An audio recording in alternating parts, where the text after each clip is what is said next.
In today's video, I am going to teach you how to create an automated time log in Google Sheets.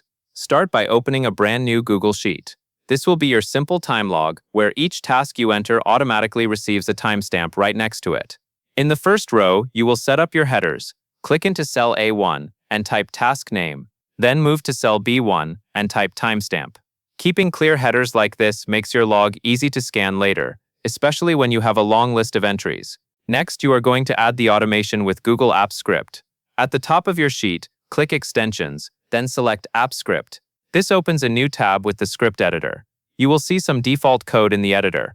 Highlight it all and delete it, so you have a blank file to work with. Now paste in the auto-stamp script code. If you are following along from a source that provides the script, pause the video as needed and copy it carefully.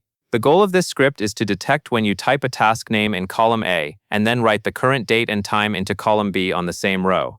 After you paste the script, click the save icon. When prompted to name the project, enter Time Logger. Naming your script helps you recognize it later if you build more automations in the same spreadsheet. Now switch back to your Google Sheet tab.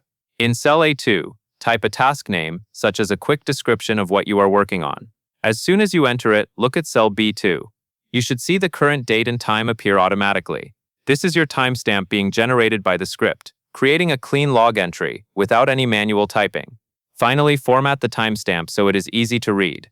Click the letter B at the top of column B to highlight the entire column. Then open the Format menu, choose Number, and select Date Time. This styles every timestamp consistently so your log stays neat as it grows, and that is all there is to it.